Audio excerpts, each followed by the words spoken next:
आज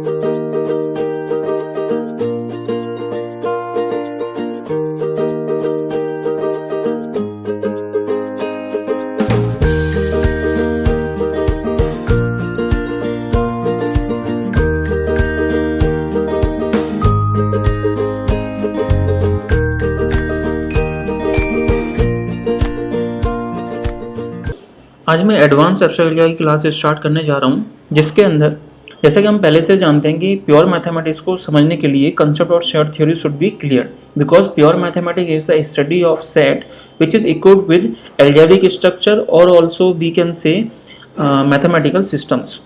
So first of all we will start with set theory and then we will go for functions which is 1 onto mapping and that etc etc. So first of all we will go for concept of set theory. Concept of set theory समझने के लिए इसके अंदर कुछ सबसे पहले मैं इस चैप्टर्स के अंदर टॉपिक्स लिखता हूँ. टॉपिक्स लिखने के बाद एक एक टॉपिक को हम कवर करेंगे, जैसे कि इस सीरीज में स्टार्ट करने जा रहा हूँ. सबसे पहले है हमारे पास कंसेप्ट ऑफ सेट थ्योरी. तो कंसेप्ट ऑफ सेट थ्योरी क्या है कि इसके अंदर हम set, subset, power, proper subset, finite set, infinite set, ये सारे सेट हम एक एक करके पढ़ेंगे और लास्ट में जाके है कार्टेशियन प्रोडक्ट ऑफ सेट. तो after completing this section we will study functions और mapping. So let us start with set. Definition is a well-defined collection of objects is called a set. The object of a set are called elements or members. No problem. अब example लेते हैं कि the collection of letter A B C D, बचपन से पढ़ते आ रहे हैं कि A B C D E F G, इस तरह की वॉवल्स, नंबर ऑफ वॉवल्स का कलेक्शन हो गया. इन सबको हम क्या बोलेंगे? सेट. लेकिन अब हमें यहाँ डेफिनेशन में समझने की जरूरत है कि what is well defined collection. तो वेल डिफाइंड कलेक्शन का मीनिंग है कि कोई भी हम जब सेट बनाने जा रहे हैं तो उसमें कोई डेफिनेट प्रॉपर्टी देनी पड़ेगी कि इस प्रॉपर्टी को ध्यान में रखते हुए हमें सेट बनाना है. जैसे कि अगर आपसे एकदम से कहा जाए कि आप किसी एक सिटी के अंदर रिच पर्सन्स को फाइंड आउट करके बताओ, तो आप रिच पर्सन्स को तब तक फाइंड आउट नहीं कर सकते जब तक कि आपको एक डेफिनेशन ना दी जाए कि who is said to be rich person. कि अगर किसी की सैलरी 1 लाख है या 1 लाख से ज़्यादा है तो उसको रिच पर्सन में काउंट करना है, या 80,000 जिसकी इनकम है उसको काउंट करना है. तो जब तक आपको एक डेफिनेट प्रॉपर्टी नहीं दी जाएगी आप एक सेट नहीं बना सकते. तो इस वजह से वेल डिफाइंड कलेक्शन का मीनिंग है कि इट मीन्स कि एक collection of object with certain definite property. तो लेट अस टेक वही same example. Collection of rich person in a city Etah is not a set because the collection of those persons of eta, but the collection of those person of eta whose wealth exceeds with a some amount. जैसे कि मैंने बोला कि 10,000 per month जिसकी salary है उसको हम rich person में डाल रहे हैं, तो इस टाइप के सेट को हम कलेक्ट कर सकते हैं. लेकिन सिर्फ इतना कहा जाए कि find a collection of rich person in city, तो we can not find a set. So well defined collection means कि डेफिनेट प्रॉपर्टी. अब आगे बढ़ते हैं. किसी भी सेट के अंदर अगर हम 1 2 3 लिखें या सेम एलिमेंट्स हैं, लेकिन हम ऑर्डर को प्रिजर्व नहीं कर रहे यहाँ पे, चाहे मैं पहले 2 को लिखूँ या 3 को पहले, उससे कोई फर्क नहीं पड़ता. They are all the same thing. Now we will read what is subset. Subset को पढ़ने के लिए बस एक ही प्रॉपर्टी होनी चाहिए कि A is a subset of V. It means all the elements of A is in V is said to be subset. Then what is proper subset? Proper subset के अंदर 2 कंडीशन सेटिस्फाइड होनी चाहिए. सबसे पहली तो ये कि all the elements of A is contain V, all the element of A is contain V, and second condition is A is not equal to V. It means कि 1 2 3 is a proper subset of 1 2 3 4 5 6. Let us take another example. A is equal to 1 2 3, B is equal to 1 2 3, and C is equal to 1 2 3 4. In this case A is a subset of B but not a proper subset, because in this case A and V are equal. So being a proper subset, at least one element in V should be different from A. Now we will find what is finite set. As the name suggests, a set which consists of finite number of element is known as finite set. No problem. Now we will define what is infinite set. Obviously a set which has infinite number of element is known as infinite set. Example, our number system like natural number, rational number, real number and integers. Now we will find what is null set. Null set meaning एकदम से खाली set, it means कि ऐसा कोई भी set जिसके अंदर कोई भी एलिमेंट ना हो। जैसे कि अब मैंने आपसे कहा कि ऐसा कोई आप प्राइम नंबर बताइए जो 2 से छोटा हो, तो हमें पता है कि सबसे स्मॉलेस्ट प्राइम नंबर इज 2, तो we can not find an a smallest prime number which is less than 2, it means that set phi is null. We have another example that phi is equal to x such that x where it is a negative integer whose square is -1. Also हम यहाँ पे ये भी जानते हैं कि हमारे पास ऐसा कोई नेगेटिव इंटीजर नहीं है जिनका स्क्वायर -1 आ सके। इसका मीनिंग है कि ये जो सेट आप बनाना चाह रहे थे that is null set. Again अगला सेट मैंने लिया जैसे कि phi is equal to x such that x is a natural number which is lying between 2 to 3. We have no natural number which is lying between 2 to 3, so it is a null set. Now other names of null set is empty set and void set. It is represented by like this or a symbol phi. The empty set has no proper subset. Singleton set, as the name suggests, a set which consists only single element x is called singleton set and it is denoted by like this.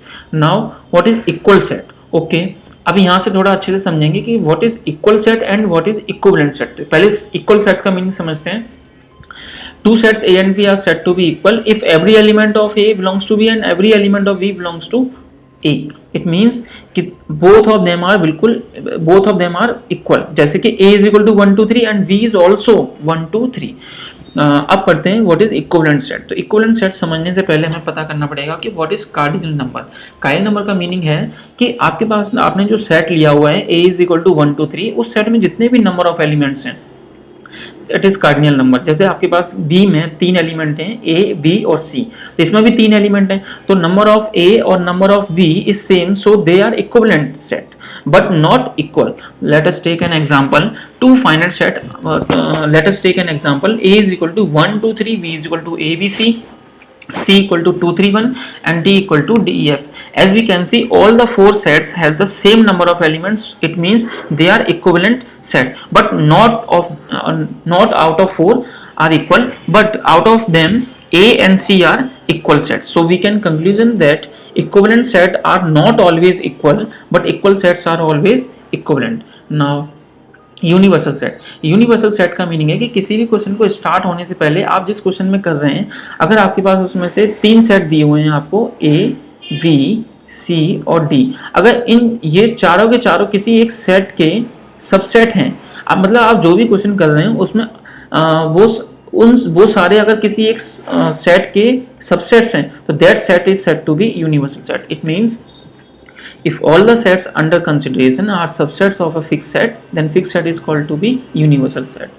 Okay, now we will define what is power set. The family consisting of all subsets. जैसे कि आपके पास A is equal to 1 2 है, तो इस 1 2 इस set के आप सारे के सारे सबसेट निकाल दो। जैसे कि मैंने इसका सबसेट एक निकाला 5, एक 1, एक 2 और एक 1 2, तो इसके सारे फाइनाइट जो भी आपने यहाँ सबसेट्स निकाले हैं उन सबसेट्स का जो कलेक्शन होगा that is set to be power set.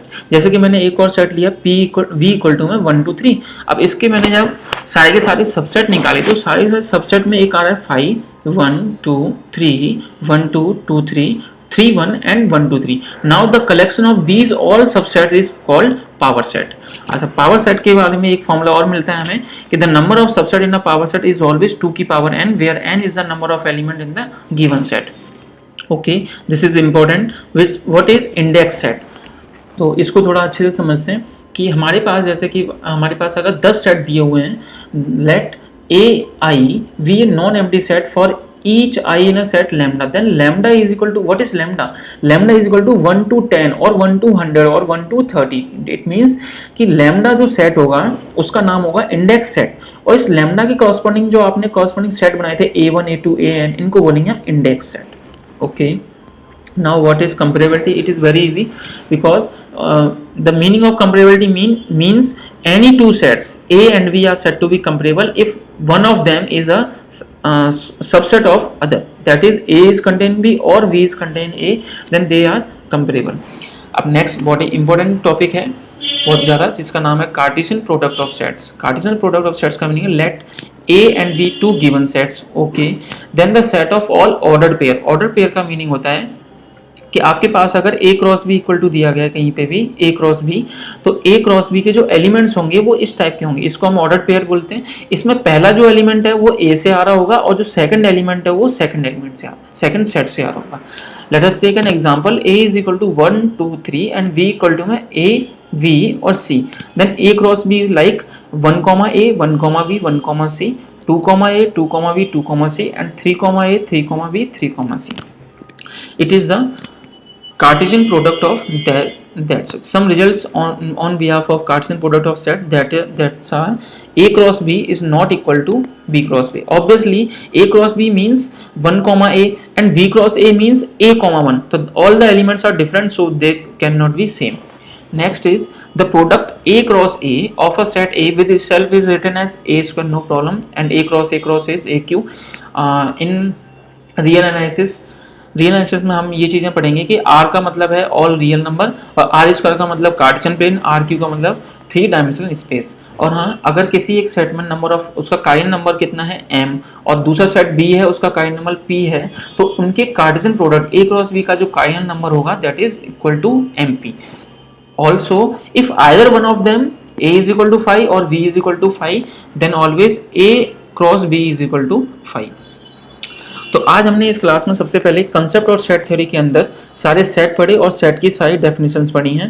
इसके बाद हम नेक्स्ट क्लास में ये पढ़ेंगे कि जितने भी फंक्शंस कंसेप्ट और सेट थ्योरी होने के बाद में कि फंक्शन इज 1 1 और ऑन टू, तो 1 1 ऑन टू क्या होता है। और आज मैंने आपको एक डेफिनेशन बताई थी what is well defined function, well defined set. तो वेल डिफाइंड के लिए मैंने आपको बताया था कि एक ऐसा कोई भी कलेक्शन बनाते टाइम पे कोई एक डिफाइन करनी पड़ेगी प्रॉपर्टी। डिफाइन बिना डिफाइन किए हुए हम ये नहीं बता सकते कि सेट वो है या नहीं है। इसी तरह से फंक्शंस को पढ़ने के लिए सबसे पहले हम 1 1 ऑन टू वगैरह पढ़ेंगे जिनको हम इंजेक्टिव, सर्जेक्टिव और बाइजेक्टिव भी बोलते हैं। उसी तरह से फंक्शंस 1 1 ऑन टू से होने से पहले वेल डिफाइन है या नहीं। तो वेल डिफाइन का मीनिंग एक डेफिनेट प्रॉपर्टी या डेफिनेट एक डिफाइन करके जो प्रॉपर्टी दी गई हो उसके हिसाब से पढ़ेंगे। तो हम नेक्स्ट क्लासेस में अपना फंक्शन से शुरुआत करेंगे जो कि काफ़ी इंपॉर्टेंट क्लास होगी आगे के टॉपिक्स को अच्छे से समझने के लिए।